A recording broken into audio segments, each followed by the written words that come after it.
Hello, everyone, and welcome to Rewind, the retro video game show coming to you live every Friday at 3 p.m. Eastern right here on the AWS for Games channels on YouTube and Twitch. My name is Chris Melasinos. I'm the principal evangelist for video games here at AWS. And on today's episode, I thought we'd go back and revisit one of my absolute favorite video game systems of all time, the Atari Lynx. Originally developed at Epix and helmed by two brilliant inventors, R.J. Michael and Dave Needle, the Atari Lynx, or the Lynx, was eventually sold over to Atari. Originally it was called the Handy, and then it was sold over to Atari, and they published it as the Atari Lynx. This was the very first color handheld video game system ever to come into market, and it had a bunch of really interesting things that it could do in hardware that a lot of the other game systems, including consoles at the time, just could not handle. Things like scaling sprites, multi-channel audio. I believe the color palette was like 4,096 colors. Just really innovative hardware and technology. And you could flip the console around for left-handed play as well. You could hold it vertically for vertically oriented games. I mean, this really was this incredibly innovative piece of hardware and kit that made its way into the world. I remember where I first saw it was in the window of an FAO Schwarz toy store in the shopping mall that I happened to work at and couldn't afford it. It was way too expensive for me, but I remember sitting there and watching the Blue Lightning demo on my lunch break and going, oh my goodness.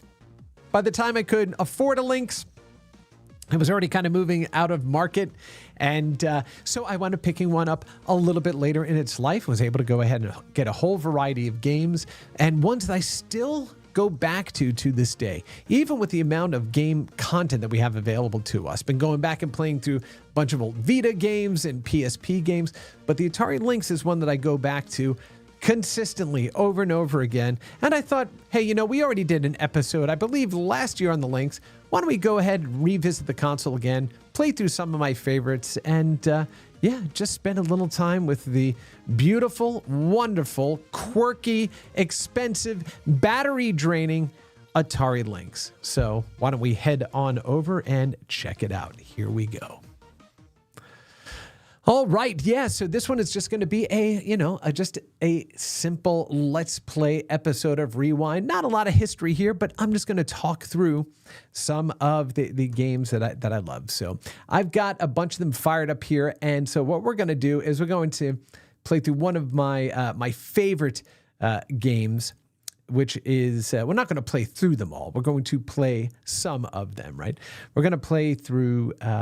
Or let's start out by playing one of my favorite games, which is a puzzle game called Chips Challenge. Now, this game was also made available to a variety of other platforms as well. And yeah, let's go fire it up and check out a little bit of Chips Challenge. Okay, and here we go. Are we ready? Yeah, we are. Oh. Yeah, that scared me too. Let's go ahead and get that volume down there on the Chips Challenge.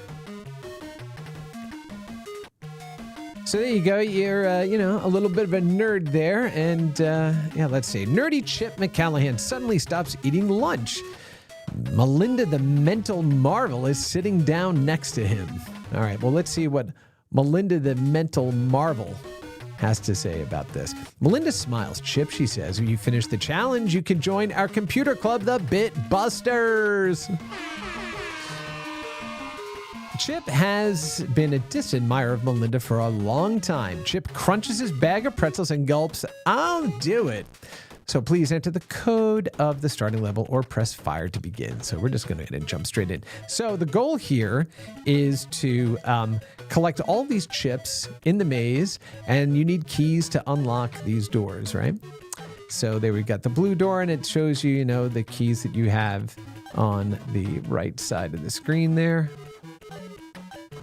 Had a really memorable soundtrack too. One of the things, again, that really stood out for me for the game.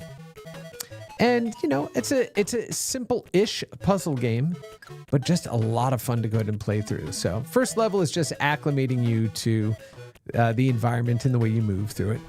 Yowzer, first try. All right. Let's go ahead and jump into the next level here. All right. So now you're learning, if you go over the question mark, it tells you push the blocks into water to make dirt and watch out for the monsters. So then you step on the dirt pad and you turn it into a walkable tile. And we'll go grab those chips. Oh, okay. Yeah, I want to get on the outside of them there. So you start to learn, okay, the bugs will just follow their predetermined pattern. There you go. We're back into the next one. All right, now this is where it starts to get a little trickier because you have a variety of different abilities that you can use. So for example, at the top we have water, then we have ice. So if I hit the ice, oh no, he slides around the ice. So let's grab that water shield. Now I can walk on the water. Grab the chip and the ice boots, and now I can climb or walk on the ice. The fire shield, of course, lets you walk through fire, and the magnet shield allows you to walk on the metal conveyor belt without getting stopped. And there you go. So it's a good game that builds on itself to show you, and it's a kind of emergent gameplay, right? So really cool. All right, so down here, I think it's this middle one that's going to die. Yeah, that's right. Oops. Wah, wah, wah, wah. All right, let's try that again. Let's see, is it down here? Yeah. Yes, we have all 4 of these. Now, one of the things that you can do is wind up blocking yourself into a room when you hit the wrong switch. Okay, these tanks are now moving there, so we'll just flip those switches. Grab that chip. I love that it's a Chips Challenge. Have you played this game before on other platforms? If you have, let us know. Let's see. Okay, yeah, now let's get back out of here. Open up that door. Go grab this one. Go grab this one. All right, now we're going to get out of here, and let's see. Yep, now we can go in, and there we go. We were able to go ahead and get through it. So I do love this one, and it was, it's a puzzle game, but it's a super competent one. It's really a lot of fun to play. And if you have a favorite Atari Lynx game, let me know, and if I have it in my library, we'll go ahead and fire it up. Okay, so now we have, let's see, all of those. Let's see how that fire there. Okay, so now what I did is I was able to trap that door and trap that enemy, and now I was able to shut off that fire blaster. And now we grab key, and let's go, let's go, let's go. So hey, thanks for joining me today. Let's see. Okay, we're going to move this rocket up here to blast the bomb.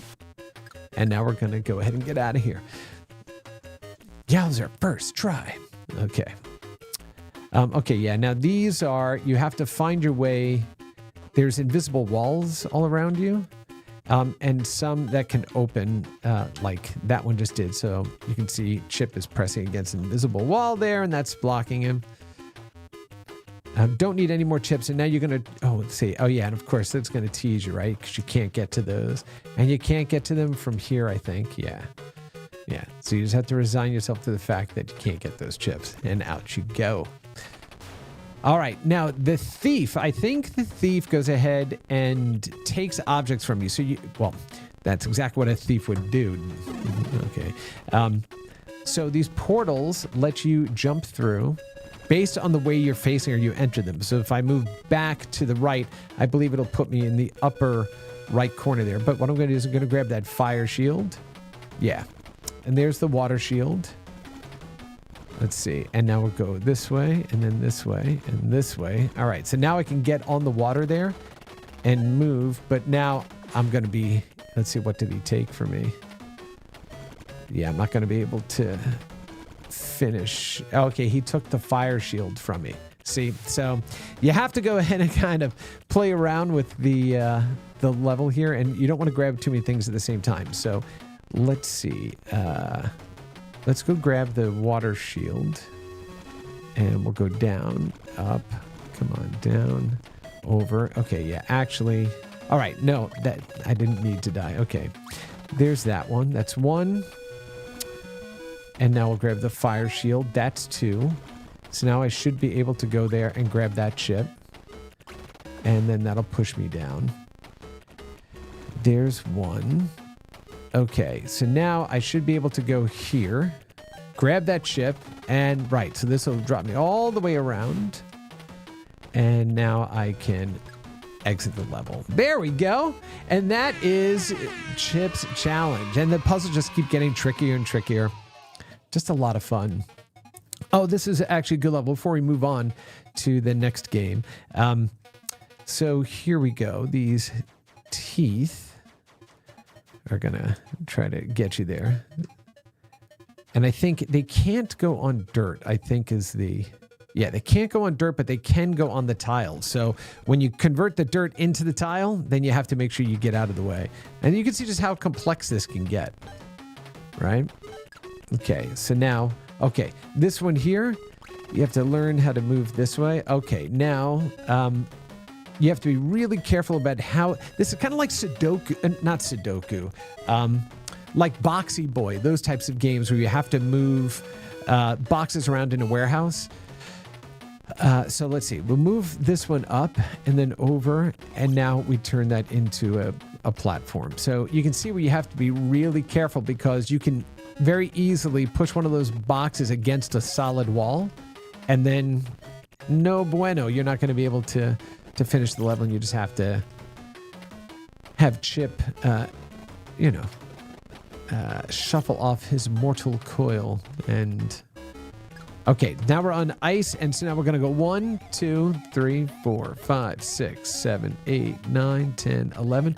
We grabbed that one, and we're going to go 1, 2, 3, 4, 5, 6. Yeah, there we go. All right, now we'll get around here. We don't have any keys yet, so I want to trip that first. Go grab that blue key. 1, and then after this level, we'll move on to the next game. But now I can't go through the yellow door, so you got to go down, trip the button again. That's 2. And here's the trick for this level is you'll get impatient and you'll miss the rhythm of the fireballs that are moving, and you wind up always stepping in front of a fireball. Like that happens when you're first learning to play. All right, the bugs, remember, only stay on a particular path. So what you want to do is get in here and grab that and move really, really fast. And you want to do the same thing on this S level. I have played Chip's Challenge quite a bit. It's one of my absolute favorites on the Atari Lynx. Okay, here we go now. Okay, this one is a bit tricky. All right, so this is 1, 2... blow up that one bomb. Okay, now what we're going to do is we're going to move this one over, that one up. Okay, so now I should be able to 3, 4. Yeah, it takes a little while to get through some of these levels. Now, the first inclination is to move that other box, which you don't want to do for sure. I'd grab that chip while we're up here. Down, over here, down. And I do love these types of games. They're... don't require, well, they do require, reflex, right, to avoid the baddies around the maze. But the fact that it also has, oh my God, and I walked right into the bomb. How stupid was that? Terrible, terrible, terrible. Anyway, that is Chip's Challenge. All right, let's go on to something a little more exciting. And one of the games that I mentioned at the top of the show here is a game called Blue Lightning. Let's go ahead and take a look at it. And this was the answer, Atari's answer to Afterburner by Sega. So, oh my goodness, this game. Just look at this. And imagine the era. This is 1989. 1989. My goodness.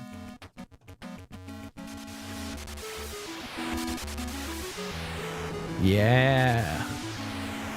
Look at that. And then watch, and I think it's, look at that. Oh, all those sprites scaling. Oh my goodness. Right? I mean, the Game Boy was not doing this, right? Other systems really weren't doing this either. You expected to see this on like a Genesis or an SNES, not on the Atari Lynx. All right. We're just going to drop straight into the mission. Destroy the enemy aircraft. Yeah, look at them. They're coming there and loading up the plane. Oh, it's so good. Love it. All right. And here we go. Oh, that was the missile. I didn't want to do that. All right. And let's make sure our levels are good there. Yeah, so you can see this is a little bit of a jankier version of Afterburner, right? And yeah, once you lock on, you get those, you get that red lighting up there. Oh, shoot, I think I launched that too soon. And so, you know, it's one thing to have a 3D game where you're kind of flying in like an open sky. But then when you start moving down towards the ground, and we're going to see that, and there's another game. Oh, heads up incoming. Yeah. Oh, that little beat.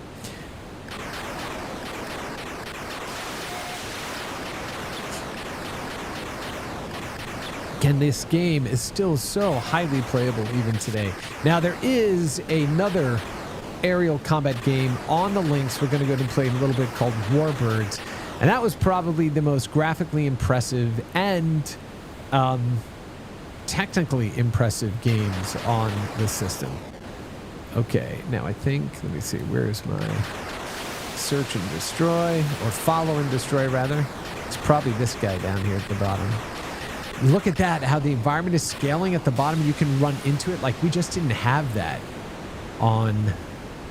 oh, I just rotated the screen. There we go. There's my little Afterburner. More incoming. And the thing is, you can't stop the Afterburner once it happens, so you have to use it carefully. But look at that. As we're heading down towards the ground, let's see. Now, the technique that they're using, if you don't already know, that they're using at the top of the screen is called dithering. And a lot of consoles of this era used to use this technique to make something look transparent by creating dots, decreasing dots of color to denote, a change in elevation or transparency, basically, right? And that's how they're getting that look of a sky that gets bluer as you go higher, as they dither by putting in lighter dots at the close to the ground you get, until you're faced with, just a cyan sky there. Then what they're also doing, it's called sprite scaling and rotation. So basically everything on the screen here are two-dimensional objects, and the Lynx was powerful enough to paint the screen with, I forget the number, but it wasn't an unlimited amount of sprites, but it was a lot. Anyway, they could go ahead and take them, they can stretch them and make them smaller or bigger, and they could rotate them, spin them around. And so, oh shoot, no. Come on, get out of there. I hit that Afterburner and get out of the way. Oof. Get out of the way of those missiles there. You made it, hooray! And then when it says prepare to land, it's just gonna land for you. And then it takes you on to the next mission, the next mission, the next mission, right? But this was the pinnacle of awesome handheld gaming back in the 1990s. So good. Oh my goodness gracious. And again, still really playable today. It didn't need to be... And, there are a lot of games in this era that are playable. I mean, a good game is a good game, regardless of the era in which it's released, right? So you can always go back and play them. But, all right, let's go ahead. Yes, now this is destroy equipments. This is going to be like tanks and stuff like that are down here on the desert battlefield. Stuff down on the runway. And look, now they're introducing clouds up here. So what you're able to do is so right now it's driving by itself. And so it's giving me a ceiling, so I can't go above that height. So it's forcing me down here onto the ground warfare. So we've got tanks, and you have mountains that you have to climb and evade.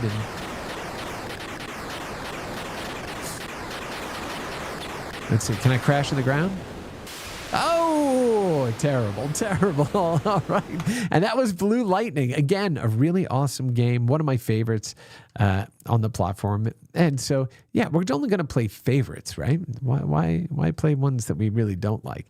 But since I mentioned it, let me see if I have... let's see if we've got, another first-person kind of, shooting game like Blue Lightning. I mentioned Warbirds. We're going to play that one probably last. This is another one called Turbo Sub. Now, this is just a couple of years after the Blue Lightning was released. But you'll see how fast in advance this is. So here we go. And the Atari Lynx also had a really distinct, look how much faster this is than Blue Lightning was. Right? They're no longer doing dithering there in the sky, right? They've just, a fire on that sub. Right? So you want to avoid that as much as you can. And now, look, we just went and dove underwater. And look at, you have skeletal remains down there, and I don't think there's really anything to go ahead and fire at here. So we're going to go ahead and head back to the surface, and I love this part. Look at that. It had a little windshield wiper that came out and wiped off the windshield of your turbo sub. And, oh yeah, I ditched underwater to basically avoid getting hit. So we got to go ahead and get all of these... all of these UFOs that are coming at us right now, right? And I have no more missiles. No. Come on. No more missiles. Let's see. We have one more of these. Let's go. Let's go. Got it handed to me on this. Here we go. Here we go. Here we go. Go, go, go, go, go, go, go. Yeah, and it's telling me dive, dive, dive. All right, there we... Oh, shoot. Yeah, you have... oh, look at these gems you're picking up. Man, I forgot how difficult this game was. Come on. Shoot. 5. Let's see. Man. Look at it swaying all over the place. My goodness. Shoot, I'm almost out of... Can I fire on those? I didn't even think to fire at those there. Oh, look at these underwater... Oh, we got giant Mr. Krabs coming at us. What? Got some gems? Some gemmies over there? Ooh. Or as Conan O'Brien says, lip scores! And he makes up all these fake... Oh, there we go. We're going into the underground cave. Oh! My goodness. There we go. And now you can use the gems you picked up to go ahead and buy different weapons for your ship for the next level. Pretty cool. Pretty cool. All right. That is Turbo Sub. And you can see just again how playable all of these games really are. Oh, no, that was Turbo Sub. Let's get back out of there. And let's go find ourselves another game to play. Zybot. There weren't very many games on the Lynx that actually had a soundtrack. This is one of them that did, and a memorable one too. So let's see what it has to. Let's see what it does. 1991, Tengen. Tengen, for those of you that don't know, was a company founded by Atari, and they produced games for a whole variety of, for several systems that were out there. But their most infamous game that they created, and actually they created some really good ones. They had Gauntlet and oh my goodness, what is the one on what's the Sega one? Afterburner. They had versions of that for the NES. They also had a Miss Pac-Man on the NES, really good, but they very famously created a version of Tetris for the NES, and it was not licensed by Nintendo. And so they had to pull that from the market following a lawsuit. And Nintendo's version is the one that is out there. But if you can find a copy of the Tengen one, and it was out there, and I had one, they're worth a good bit of money. They're not tremendously expensive anymore, but they'll cost you a couple of $100 to get. Anyway, that was Atari kind of skirting around Nintendo's security system, right, and their encryption system, so they can make games without having to pay Nintendo for the cartridges, which was a pretty fascinating era in games. But I digress. Let's go ahead and jump into a little Zybots. Okay, so this one really interesting, right, because it's a 3D style game, and if you've played this game in the arcade, it looks really similar. So this is a case of an arcade translation that came home that actually held up to be as good as the arcade counterpart that it was reproducing. Okay, so what you have to do is head up here, and then you can turn. So now you can see the enemy kind of around the corner there. So if we go into the next frame, we can blow him up. And we got to pick up some keys, and we got to pick up some coins. Let me see. We want to turn that way. Yeah, there he is. And then we want to turn back that way and grab him. And of course, those change shape when you hit them at first. There's a key there that you want to grab. All right, let's go. Let's go. Now, if I open up this door here, there's going to be robots behind it. Oh, yeah. So this is, again, I've said it's one of my favorites. I've played this enough times. Oh, look at him just blowing on that gun. Okay,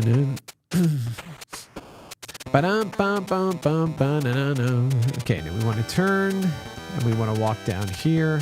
And this is going to bump us straight up to, I think, level 4. So now with the money that you collected in the maze, you can go ahead and get, you buy different upgrades. And I like the fact that they also had a different theme for the different areas, which is really cool, right? Not something that we saw typically in games in this era. So, yeah, let's go ahead and grab, let's see, let's grab a key. Let's get a monster mapper. We have a guard mapper. Oh, how about a second shot? Let's move faster and more zap power and more shot power. And we're there at 7 coins left. And then let's get out of here. And now you'll go on to the next level. And because we went ahead and found the key and got through that wall, we jumped up to level 4, right? Okay. So now let me see. What is the... Oh, no. Okay, yeah, that was the enemy zapper. So now I basically froze him. Oh, shoot, I didn't want to go that way. No, no, no. Okay. So this one, you have to get in front and hit him when he shoots his shield and then get out of the way. All right, let's see. Oh, and you heard the little oof? That's because it was using a little sample, a little voice sample there. And let's wait till he opens that shield.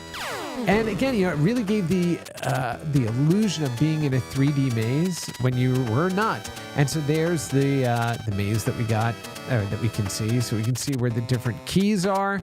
We can see where the tanks are, warps are. Yeah, pretty cool. Okay, so yeah, so a key should be up here and around this corner.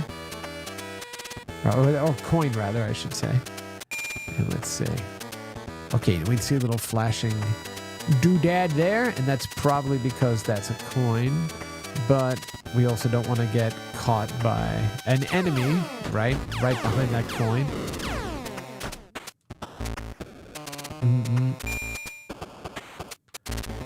Ooh, what's going on there? That should be a warp, yeah. Okay, let's blow that guy up. And we have keys, so let's... All right, head there. And I think that is another warp zone. So let's see. Yes, yes, yes, yes! That is a warp zone. Woo! All right, we need to see how much we have here. 24 of them, right? We need to increase our energy limit, so let's do that. We can only do that once. And we'll repel 5 shots. Okay, because now we jumped up we went to level 1 to level 4, then straight up to level 8, so, or level 7, right? So, all right, let's see where we're... Oh, look at that. Where are we? Warriors around the corners there and a warp there. Oh, that volume got a little bit loud on this. Okay. Let's see. Okay, so now... Okay, yeah, there's the warrior. Okay, but I had that enhanced power, so... Okay, and you can see where we're headed there. So what I want to do is... Yeah, I want to flip around here. And I think I want to go down, right? Is that right? Now, let's see. Is there anything back in here? No. I didn't think there were hidden walls like that. But wait, where's this? Oh, that's because I went down here. Like I said, sometimes the turning can be a bit janky. Okay. Yeah, we hit him. Let's see. Okay, there's nothing there, but the warp should be... Oh, up top here. Let's go and warp to... other side of the map. I wonder if it opens up other parts. Yeah, see, so it opened up the other part of the map for you. So now we can go up here. Let's turn sideways, though. Make sure we're kind of strafing around that corner. Shoot, there he is. Oh! And then this guy here, too. He's going to be a jerk, right? Let's see. Pull back. And let's go down here. Oh, I thought that was an enemy, not a... Where is it? Okay, 1, 2. Okay, so we want to go here, and then we want to go here, right? I think. Oh, look at that. Look at him hiding right there. Punk. Punk-ass punk. Okay.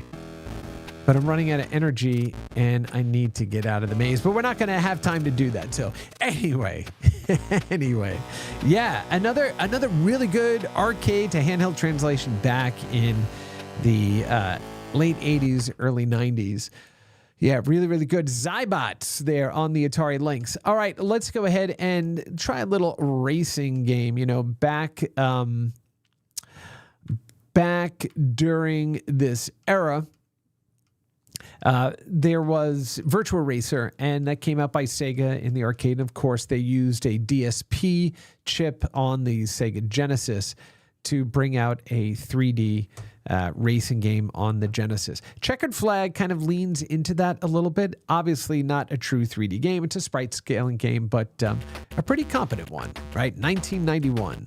Man, think about how long ago that was.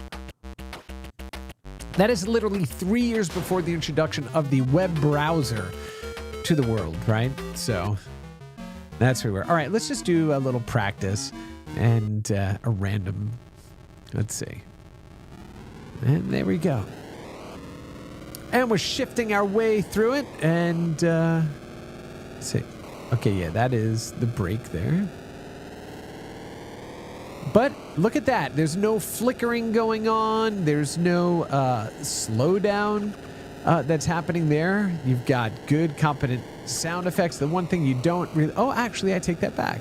You do have a little bit of parallax scrolling at the top, and you have those billboards. One of the things that, you know, we loved back in the day when playing games like Pole Position were to see the ads that were on the billboards in the racing, you know, in the game as you're playing.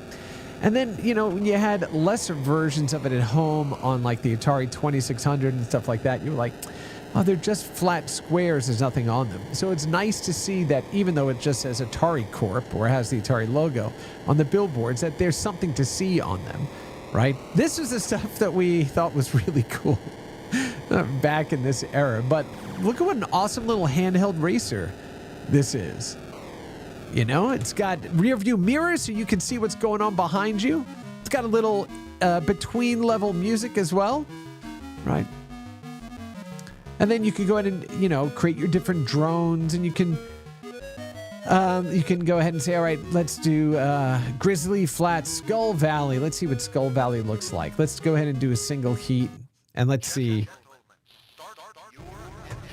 Oh, that's right. I totally forgot about that. The fact that they had voices in there too, right? Oh, that's awesome. And you had the little flag lady up there waving the flag to start the race, and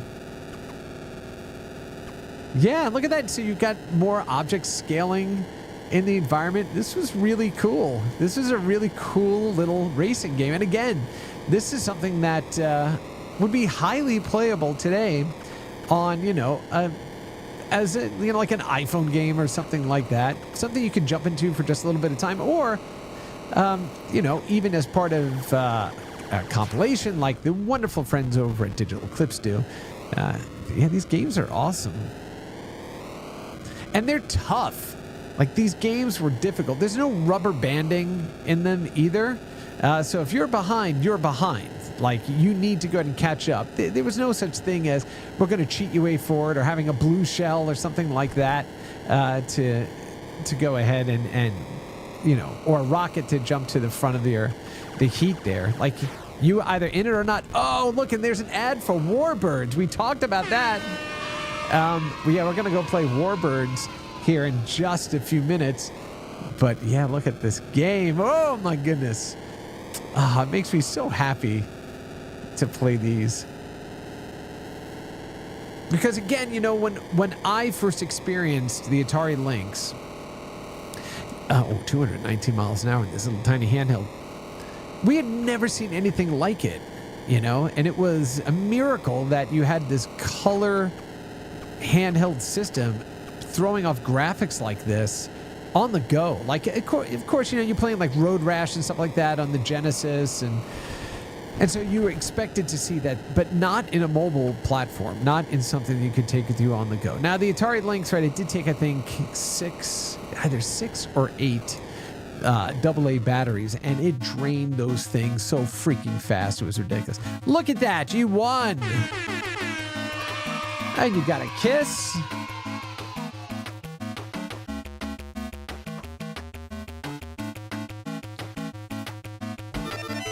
All right, let's go ahead and move on to the next one. Let's see. Let us see. Here we go. Back in the 90s, it was Batmania. Batman was everywhere. And, and here we go. 1992, Batman Returns. Listen to that. Now, the Atari Lynx was no stranger to side-scrolling beat-em-ups. And we're going to go and take a look at just a couple of those two. A really difficult one as well. Here we go. The Red Triangle Circus Gang. Look at that. All right, let's see. This one is notoriously difficult as well. Let's see. Do I have to jump? Okay, I do have a jump button. What else do I have? Oh, okay. Yeah, there's my batarangs. Right. I forget. Sometimes I forget when I've got these buttons mapped where they are. Let's see. Here we go. Look at him cheating, coming off the side of the screen, too. Oh, come on, man. Batman. What are you doing? Look at that. Oh, see. That's poor game design. Oh, shoot. Oh, that's right. He's going to blow himself up. Yeah, how is that? Basically. Oh, shoot. Man, there are bombs everywhere here. Oh, there we are on top of Max's presence. Right? In the city. Yeah, let's get above them there and run. Can I jump down? Yeah. Get out of the way. Okay, and this is where I want to lean into that, right? Yeah, they can hit me from off screen, but I can't hit them from off screen. How cheap is that? There we go. But the problem is you only have a limited amount of batarangs. Can I go in there? No. And I don't think there's... Oh, that's it. Game over. Womp, womp, womp. So that was Batman on the Lynx. And like I said, Batman was huge back in the 90s. Still huge today, right? But not like it was, back then. All right, that was Batman Returns, but oh my goodness, here we go. This game, really, really crazy. This was Ninja Gaiden. And we've seen the Ninja Gaiden series on a whole variety of consoles over the years. On the Nintendo Entertainment System, it was really just amazing with the cutscenes that came in between there and everything. This one is a great one as well, but man, is it difficult. And especially because it's got this cramped screen. Oh, but look at that. Look at those cutscenes. Ooh. And, okay, let me see. All right. We have a soundtrack in here as well, and we're gonna break this up. Let's see, but you can see just how slow you're moving here. Let's see. Okay, and I thought I could break that phone booth. This game is a little harder to stomach nowadays. There we go. Look at that. I mean, when you shatter the environment, you're like, oh yes, look at this. This is so cool. Let's see. Now, one of the things you could do though, right, is I think you can jump up and grab those. Let me see. Which is one of the important pieces, not only in Ninja Gaiden on the NES, but also the Batman games on the NES. Can I get up there? No. So I think, can I get up here? Yes. And now can I get up there? No. No, you couldn't do that in this one too. And yeah, look at that. He's jumping off the back of that one. So this one was a bit of a slower paced game. And I can't hit that gas can either. Yeah, there he is. Oh, now he's on. Oh, he's not on fire. Oh, that's odd, right? There you have Ice Creer. Actually supposed to be ice cream right there on the... Jump over that fire and off you go, buddy. And let me see. Can I thought I could jump up and grab that. There's got to be a way to do it, but I suck at that. So let's go ahead and take a look at the other Ninja Gaiden game that came out, Ninja Gaiden 3. And of course, right, the follow-up to it. The Ancient Ship of Doom in 1991.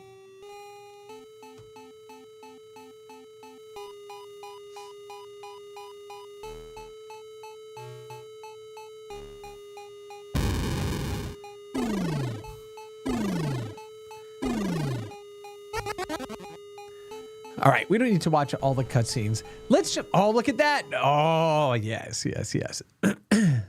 Let's just jump straight into the action. Now, as I was saying at the start here, you notice the flip button that's on the screen there? You could flip the entire Lynx to be a left-handed machine. All right, now this, if you played Ninja Gaiden on the NES, this is what you remember, right? Is being able to reach up and grab different parts of the environment and maneuver your way up and down. Let's see, can I? Yeah, okay, grab those. Oh, but that soundtrack, my goodness. Okay, I can't grab that one there. Oh. Yeah, and so what you could wind up doing is like gripping those walls. Come on, get up there. And kind of use them to springboard to higher areas. Oh, that sound, that music is terrible. Come on, come on.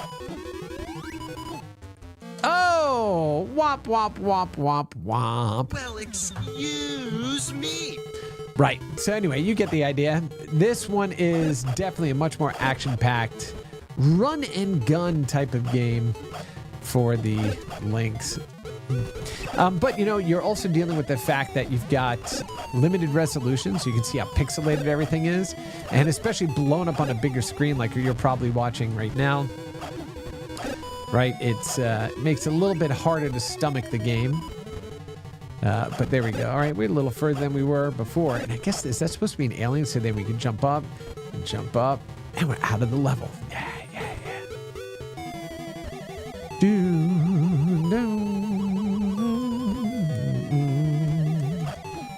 Come on, jump down there.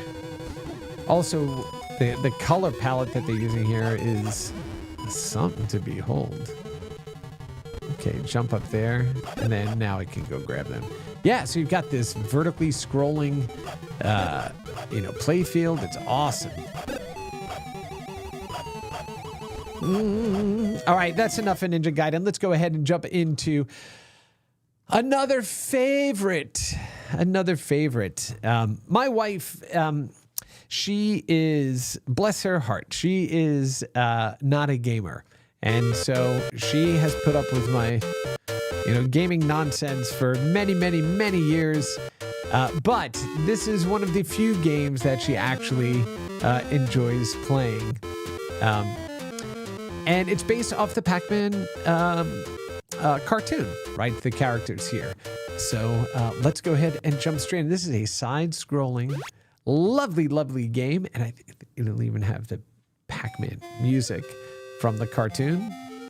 And this is a Pac-Man, again, side-scrolling adventure game, or, run and gun type of game. There we get some cherries. It's a little janky, the precision on this. And let's see. And we have ghost riding in cars, and we have a little power pellet there. Let's see. We're going to make it all the way? No. And we got it again. Yay, there we go. Let's go grab some ghost monsters with these power pellets. And it is now break time.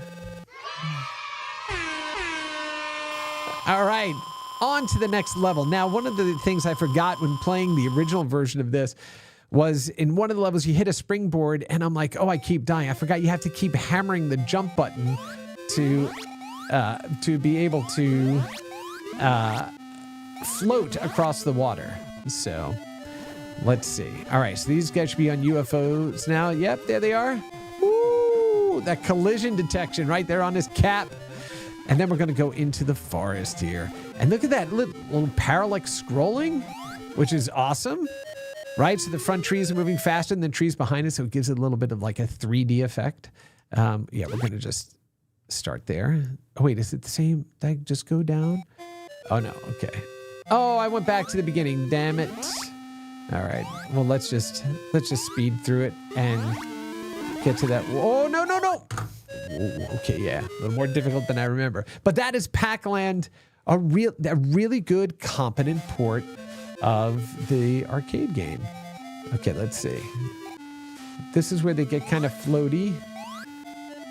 And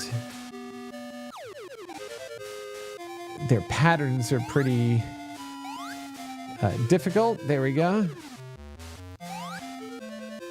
And you see, you can jump on top of them. You just can't get hit by the pogo part of the stick. Come on. Now, that is the other thing, too, is you could run backwards and go ahead and grab the ghost monsters that were just right behind you, which is great. Right? Not something that you were used to doing in, side-scrolling games of this era. Especially you played Super Mario Brothers and stuff. No. Oh, shoot. Super Mario Brothers and that kind of stuff. All right, break time again. Right? Yes. All right, now we're going to go ahead and see if I can get past the water stage on this one. Here we go. Trip 1, player 1, trip 1, ready. Let's go. Okay, so you go up here and you have these platforms. You can see that they're scrolling, so they're going to move you in one direction faster than the other, and I completely messed that up. So we're going to go try that again. Here we go. Oh, shoot, why didn't it do that? I wonder why it just bounced me back to the beginning. Oh, we don't need to go ahead and go through any more of it, really, except now I just grabbed a power pellet. So let me go ahead and clear these ghosties out. But, again, one of the reasons that we do rewind, right, is because it's important to go back and look at the games that really came before, ones that were really trying to do something different, kind of push the boundaries of what we think games could be, doing really innovative things in the era in which they were created, because these are the elements of design, the elements of mechanics, all of these things that we see in modern games today. So I always call them echoes of design, right? So we can kind of see the echoes of design of these games, earlier games in modern games. And it's important because, like I said before, great games are just great games. It doesn't matter the era in which they were created, right? And so when you can go back and explore the games that came before, you can start to see where some of the games you may love that are modern today came from, where they got their origins, where those developers got their inspiration from. So again, really important to do that. All right, that's Pac-Land. Let's go ahead and see if we can get like one or two more in here. There's so many good ones on the Atari Lynx that people just forget about, or a lot of people just never played the Atari Lynx, right? Which is a shame. You need to go back and re-experience these games because they are amazing. And again, one of the great ways to go ahead and experience them is in the Atari 50th collection by Digital Eclipse. Now Atari, right? Digital Eclipse got acquired by Atari, so now we're full circle. And they have a collection of Lynx games in that compilation, and it's phenomenal. You can go on Steam and download it, and it's really fantastic.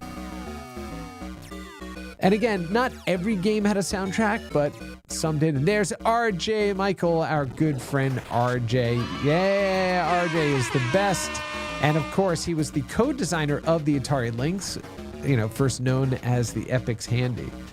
So, okay, we went ahead and fast forwarded through all that stuff. June 2069, Washington, D.C. You're a cop doing blah, blah, blah, blah, blah. Okay, so now this is a 3D-esque type of game. So what you're looking at here is Electro Cop that you move around here, and he's going to go grab different weapon stuff. So when the enemies are of a solid color like that, it means that they can be fired upon. When they're gray, it means they're either in front of you or behind you. So you can point into the screen or away into the background and fire at the enemies actually going by, which was really, really innovative at the time because it is basically mimicking a 3D environment completely in 2D. Let's see. And we'll have a gray one there. Yep, I just shot him. And I don't want to go through the door. Now, the rest of the environment, you can see the walls are scaling, right, up and down. They're getting bigger and smaller as you move towards them. Okay, there's that baddie. So we're going to point this way, and we'll hit him when he comes by. And there's a couple of others. We're going to go hit them. And you have to go, I believe, to these terminals and hack them, right? Yeah. So information, robots, walkers, yellow jacket, bluebird. So it'll give you a description, all these things, right? So we see those tropes today in modern game design, right? Going through and having a compendium of the enemies, weapons, characters, environments that you can learn about.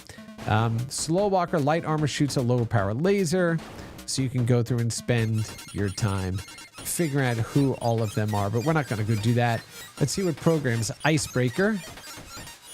And let's see if we can create stasis. And we're going to open the door. Oh, we don't have a code number for it. So you have to use those tools to go ahead and get the codes, open them up.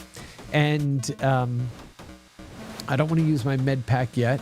Oh, and that's right. And the weapons are destructible, right? Something that we've experienced in the Legend of Zelda games, right? The more modern Legend of Zelda games. And so you have to navigate through this 3D world that's all built out of 2D planes and help Electrocop. Okay, there we go. Okay, where is this guy coming from? Okay, he's down here behind this wall? No. Where is he? Oh, okay, yeah. And that floor obviously is electric, so you have to be careful there. So you can see what I mean? I mean, this is on a game system from the late 80s, early 90s, and they were able to go ahead and create these, again, pseudo 3D spaces in which you could play. And it has, I mean, the soundtrack slaps. It's great. Okay, that's a slower moving guy, but I think it's going to be more difficult to actually kill. So let's see. You can see my weapon is degrading right there in the corner. Oh, that was a bomb, I think. Yeah. Okay, so now he's blue, so you can blow him up. But when he's gray, you'd have to point at him. That means he's either in front or behind you. Right, so I can go and do my weapon repair. Exit that, and now I've got my weapon repaired, and I think that's a cooldown at the top there. So what happens is when I'm hitting the wall close to the camera, you can see the circuitry is there, right, on the wall. So really cool design. But this is another great game on the Atari Lynx. Yeah, we're going to have time for just one or two more, and then we're going to get out of here for a nice weekend. A nice weekend. So let's see. Let's go ahead and try. Let's go ahead and try a game that really is. It's a 3D game, and it tried to bring that 3D. Actually, we're going to do 3 games. So the first one we're going to do is a game that tried to bring the true 3D game home. And really didn't do a good job with it. This one is called Hard Driving by Atari. This is one of the first 3D racing games ever done in arcades. All flat shaded polygon. Let's just say, I shouldn't say it's not good. Highly, highly ambitious. Right? So let's see. Here we go. We're going to do auto, no clutch. And we're going to go start, and you'll see exactly what I mean by highly ambitious. Here we go. And we're going to start that up. And this is the 3D racing game on the Atari Lynx. So, yeah, this one is but look at that. I hit the back of his car and crashed already and destroyed my car. So, clearly, you have a pretty weak car there. Let's see. All right. I mean, this game, it's moving at what, 5 frames a second? This one is a tougher one to swallow. And so, as I said, when we go back and we look at these games, it's important to take away lessons from them. Oh, look at that. Oh, no, I'm spinning out. Oh, wrong way, off-road, wrong way. And that's it. It's also important to understand what not to do, right? So know your limitations, but they were experimenting with it. But that was hard driving. I remember when it came out, it was like, oh yeah, let's see if, how much like the arcade it is. It was not. It tried to be, but no, it didn't go and do it. But there was another translation of one of my favorite shoot 'em ups called Raiden. And this was, of course, in the arcade again. And oh, that's right. This one is going to be sideways. Let me see if I can rotate. Let me see if we can rotate the screen there. Okay, here we go. Yeah. And this one is a pretty good, competent version of the arcade shooter, right? So you have different weapon power-ups, so it's not exactly the same, right? The colors are wrong. Like, that should have been a red power-up that did the spread bullets. The blue ones are typically, were not typically, they were lasers. But this was, hey, if you wanted an arcade game to carry around with you, this was as close as you were going to get back in that era. I want to see what the double boss looks like up here. Yeah, look, they've got the double boss right there. Fortunately, I was able to take him out before they got me, or I had to use more bombs. But yeah, a little bit slower paced. No background music, of course. Certainly not the same level of complexity as its arcade sibling, but let's see. Yeah, see, spread shot there too. Wonder why the blues didn't throw up a spread shot. That was interesting. Let's see. Yeah, but the last game we're going to go play is probably the best game on the system. It's called Warbirds. It was really an awesome 3D-esque dogfighting game. Great music. Moved really fast, and it's one that's really, again, held up as one of the best games, if not the best game on the system. There's my overall bomb. Let's at least get to the boss here and see if we can't finish this out. Here we go. Boom. There's another power-up. Yes, we need more missiles. Magic missiles. Let's see. There we go. Yes, now we got homing missiles, which are super important here. And where are we going? All right, here we go. This is the big baddie. And we'll see how we do here. Oh, look at that. Yeah, so much easier than, the arcade one. Oh, no, here's another big baddie here. Man, yeah, all those power-ups just make it a little easier to go after. And then I think this is the end of the level, and it should give me a readout of my stats. There you go. 4 bombs, 4 medals, 8,000 point bonus. There we go. All right, that was Raiden. So again, a good approximation of the arcade version. But once again, this is probably, like I said, the most impressive and best game on the system. Warbirds.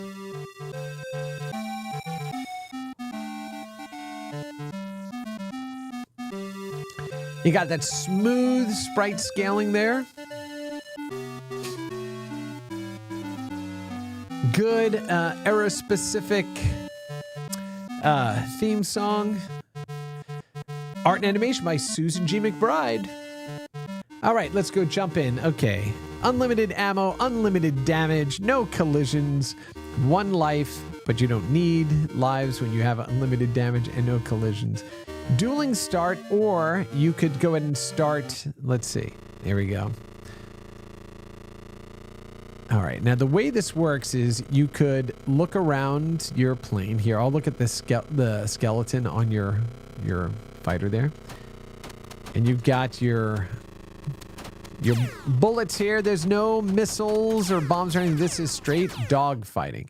So now I cut the engine so it's silent, and then you fire it back up and hope you don't stall out. So there's no brakes, right, or dampeners or anything like that. You basically cut the engine to stall it, and then you fire it back up to continue going. The way you pick up speed is you point your nose down at the ground. You slow down by pointing your nose up at the sky.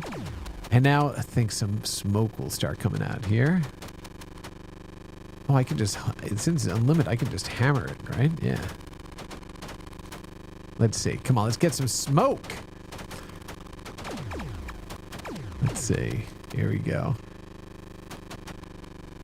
And I just remember playing this game for hours, and we're doing the big, like this, obviously this is, the beginning one, right? So you're learning the controls and you're learning how to play the game. And what is cool is that the bullets do have a trajectory to them. So you have to kind of fire ahead of where you want your bullets to land when you're turning.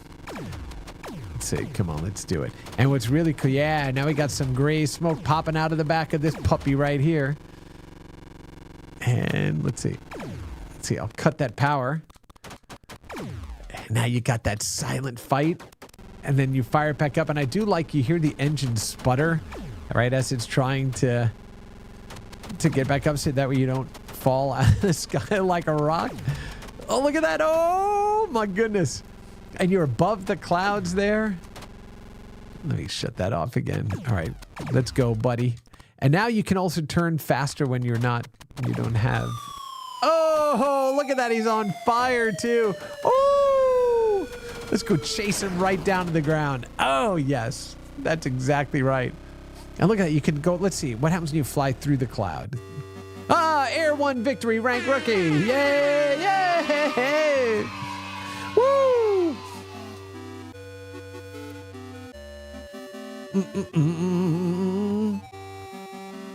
I used to hear this one in the club all the time.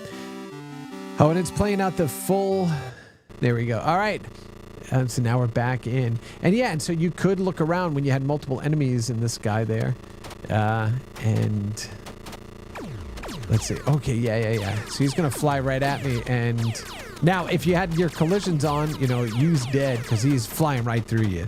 And, he's coming for you. Look at that. You can hear him go. Let's see if we fly through the clouds. What's going to happen? Oh, you can't say. Oh, look at that. And it just parted so you can actually see your way through the cloud there. Can you? I wonder if you can shoot at the environmentals. I don't recall if you can, but there's a building down there, but we're not going to be able to get to them there. And look at the clouds right above you. My goodness. Yeah, you can hear like that little plane, man, is trying to climb. And I can't get back up through the clouds there. But yeah, Warbirds. Warbirds was something else back in the day. Again, we didn't have 3D games like this at home, let alone on a handheld machine. And this was a game that, you know, aerial combat games can be really difficult, especially for people like me who have a terrible sense of direction. Like Star Wars Squadrons, oh man, I loved it, but I just, after a while, there was just no way for me to play it because I would just lose track of where I was supposed to be, and that spatial awareness is just not it is not where I excel. But this game, completely playable, right? And if you lose, it's because of your own incompetence, not because the game cheated or because the environments were too big or whatever. That's also what I liked about like Rogue Squadron and stuff like that, because same thing, you kind of knew where you were. It had bounds on the space, but this was, you know, seemingly a endless. Oh, number 2. Oh, look at that. Do a barrel roll. Yep, so look at that. You can barrel roll your way around the environment too. 2 air victories. That's right. Yay, 2 air victories. Oh, my goodness. All right, you know what? Let's see if there's one more game to play before we get out of here for the weekend. Let's see. Todd Adventure in Slime World also. Really good game. Let me see. We've got a couple of arcade hits there.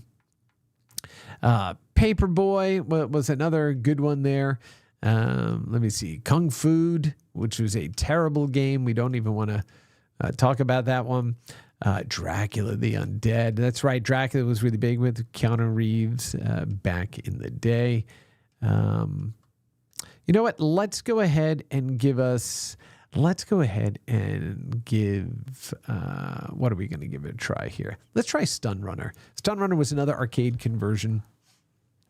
Fast moving in the arcade. I don't quite remember it on the Lynx, but we're going to go check it out. 1991. Here we go. Novice is Cakewalk there. Okay, let's go. Let's check it out. Listen to that. Having voice clips in a portable console, let alone like the NES or the Genesis, which did have its fair share of games that used, you know, samples and stuff like that. But in a portable one, hell no. And multiple ones, right? Okay, Stun Runner, you have to stay off the rails. I'm trying to, but it's really difficult. Right, so you can move up and down the environment there. And you want to kind of follow and stay on those stars if you can.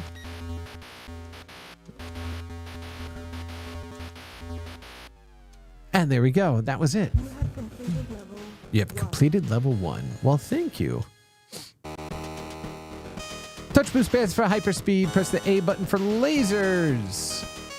Okay, so it's building you up. It's building you up. Man, look at that. Another whatchamacallit? Voice sample. Yeah, and now you are able to go ahead and fire at these things. There is a game on, so I like tube shooters, right? And when you look back at original ones like not Tetris, Tempest, of course, right? The granddaddy of tube shooters. But you also look at like Tempest 2K by the incredible Jeff Minter. Amazing game. There was a game on the PlayStation 1 called N2O, Nitrous Oxide, and the entire soundtrack was done by the Crystal Method. Oh my gosh, that game is unbelievable. Unbelievable. I mean, it is such a product of its time. Outside Walls is faster than the Inside Walls.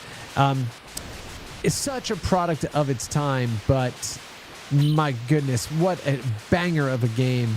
It's a little difficult to make out everything in the environment just because it was highly pixelated, which I imagine if you were to play the game using an emulator that could upscale, it would make it more playable. But there was this soundtrack that really made it amazing. Really made it amazing.